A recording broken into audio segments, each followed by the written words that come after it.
जुगल boom set करतात. बोला role भाऊ, काय सांगणार? नाशिकमध्ये शिवसेना, शिंदे गट आणि राष्ट्रवादी एकत्र लढणार असल्याची चर्चा आहे. तुमच्याकडे काय चर्चा याची मला माहिती नाही. माझं काल रात्री दादा हुसेनशी बोलणं झालं. आमचं आज बसायचं ठरलेलं आहे आणि चर्चा होईल आमची. भुजबळ साहेब आहेत, संदीप भुजबळ आहेत, त्यांचे दोघे आहेत, मंत्री आहेत, त्यांचं माझं बोलणं झालेलं आहे. आम्ही या संदर्भामध्ये चर्चा करू, बोलू आणि काय जरा निर्णय होईल. परस्पर त्यांनी काही निर्णय केला असेल तर मला माहीत नाही. पण काल शिवसेनेचे दादा भुसे यांचा मला फोन होता. आपल्यासमोरच मी काल सांगितलं, आपल्यासमोरच फोन आलेला होता आणि मी सांगितलं की आपण एकत्रित बसू आल्यावर नाशिकला. मी आता दुपारी नाशिकला 4-5 वाजता आणि त्यानंतर हा निर्णय होईल. आता परस्पर तुम्हाला काय माहिती आहे मला माहीत नाही.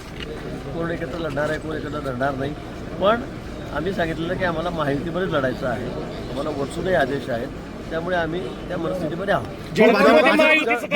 भाजपकडून दखल घेतली जात नाही म्हणून शिंदे गट आणि अजित पवार गट एकत्र आले आहे आणि ती युती जवळपास निश्चित मानली जाते नाशिकमध्ये. असं असेल तर मग मला काही हरकत नाही आहे आणि एकटे लढू. पण तुम्ही जर परस्पर सांगत असाल की बाबा असं कळतंय, सूत्र म्हणतंय, कारण मी स्वतः दादा भुसेंची काल रात्री बोललो. परवा DCM साहेब, शिंदे साहेब, देवेंद्रजी यांची चर्चा झाली. मी त्या ठिकाणी होतो. दादा भुसे आम्ही चौघं त्या ठिकाणी होतो. त्यावर चर्चाही झाली, बोलणंही झालं. जागा वाटपावर थोडंसं आकड्यावर आमचं थोडंसं मागे पुढे चाललेलं आहे. पण काल दादा भुसेंचा संध्याकाळी रात्री फोन आला. त्यावेळेला तो आपल्यासमोर झालेला होता. आम्ही सांगितलं की उद्या मी नाशिकला जातोय, त्या ठिकाणी मी बसू आणि त्यानंतर निर्णय होईल. जळगावचं काय झालं? जळगावचा राष्ट्रवादीचा निर्णय काय झाला? अजित पवारला सोबत घेणार आहात का? आता मी जळगावात चाललेलो आहे. गुलाबभाऊ बसलेले आहेत, मंगेश दादा बसले आहेत, राजूबाबा बसले आहेत, त्यांचे लोक बसले आहेत. आता मी तिथेच चाललो आहे. एक 10-15 मिनिटामध्ये मी त्या ठिकाणी पोहोचेल आणि नंतर आम्ही त्या ठिकाणी बोलणी करू. तिघं मी बोलतो आहे वेगवेगळे. पण मला असं वाटतं की जर सायदेवर आकडा असेल तर राष्ट्रवादीला, आमची कालच सांगितलं की राष्ट्रवादीला आता परत घेतलं तर संख्या आमची खूप कमी होते. त्यामुळे आता त्यांची मागणी किती जागांची आहे, काय त्यामुळे तुम्ही तपासून बघतो. पण मी कालच रात्री आपल्यासमोरच जळगावमध्ये आलेलं पदवीसाठी. त्यामुळे मला असं वाटतं की आज सगळ्या गोष्टींची उत्तर तुम्हाला मिळतील. मागणी किती जागांची? आपली मागणी आता आम्ही बोलणे आणि तुम्हाला कसं सांगू कोणाची मागणी काय म्हणून. जागा वाटपाचा फॉर्म्युला जागा वाटपाचा परत नाशिकला गेलो, धुळ्याला गेलो, नगरला गेलो की माझं येणं होणार नाही. आज आम्ही आकडा फायनल करू. भाऊ, एबी फॉर्मचं वाटप होईल का आज? एबी फॉर्मचं वाटप होईल का आज उद्यामध्ये आपल्या पक्षाकडून? उमेदवार जाहीर होतील का आज? भाजपाचे आधी युतीचं बोलणं होईल, त्यावर जागांचा तोडगा निघाला की मगच होता. नाही तर आम्ही आयबी फॉर्म देऊन टाकू सगळ्यांना आणि मग ही जागा का तो मागे घे, हा मागे घे, असं करता येणार नाही.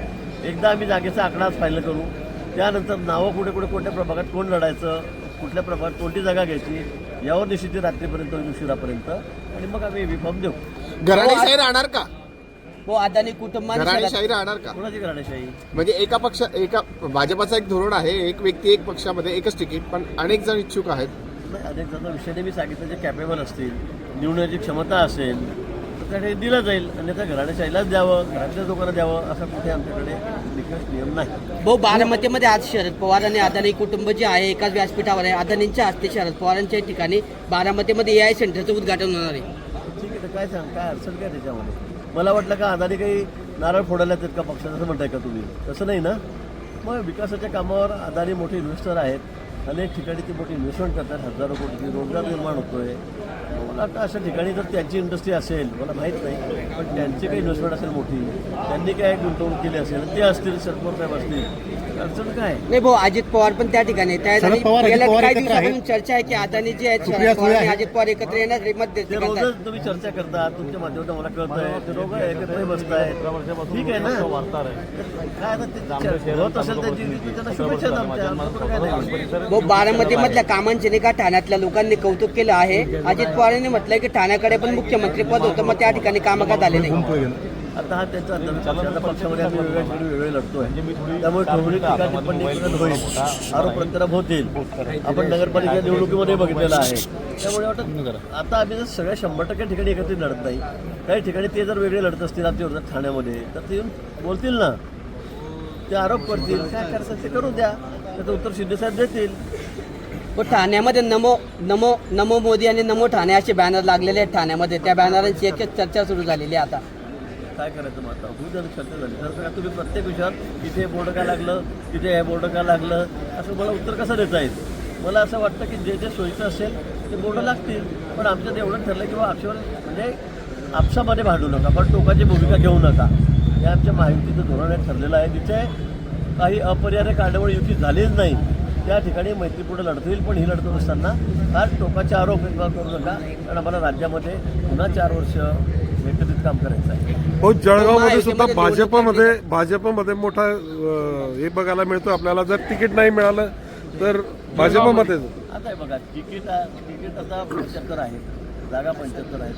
त्यातल्या काही युतीनंतर आम्हाला काय सुटतील त्या येतील, म्हणजे काय येतील 55 येतील, 60 येतील, 50 येतील. पण जे जागा त्यांना मिळणार ते तिकीट, ते कार्यकर्ते आहेत, त्याचा थोडा काय राहणार त्यांच्या मनामध्ये, त्यांना वाईट वाटणार आहे. सगळ्या ठिकाणीच आहे का, पण जळगावला आहे का? तुम्ही फक्त तुम्ही सर्व तुम्ही दाखवतात काय काय चाललेलं सगळं राज्यभरामध्ये. कोणी कार्यालयाच्या बाहेर उपोषणाला बसतंय, कोणी दिलं जातं पण झोपून बसतंय, चाललेलं आहे, आंदोलनं करतायत. मला वाटतं तिकीटं कमी आहेत आणि मागणारे जास्त आहेत. आता आमच्याकडे तिथे 1000च्या वर लोकांनी अर्ज काय करणार, त्याला सगळ्यांना समजावं लागेल. आणि मला खात्री अपेक्षा आहे की आम्ही तिथं बोलल्यानंतर समजवल्यानंतर सगळे कार्यकर्ते पुन्हा लगेच झडून घेऊन कामाला लागतील. हे आपण प्रत्येक वेळी बघितलेलं आहे. मुंबई महापालिकेसाठी 207 जागांवर एकमत झालं आहे. भाजप 128 जागा आणि शिवसेना शिंदेगड 79 जागा लढणार आहे. काय माहिती आहे तुमच्यापर्यंत? माझ्याकडे काहीच माहिती नाही. माझ्याकडे इतके कामं इकडचे की मला बाहेर तोड करायला बघायला, कान द्यायला, डोळे बघायला जागाच नाही माझ्याकडे. त्यामुळे मला वाटतं मुख्यमंत्री महोदय आणि शिंदेकर स्वतः तिकडे बघतायत.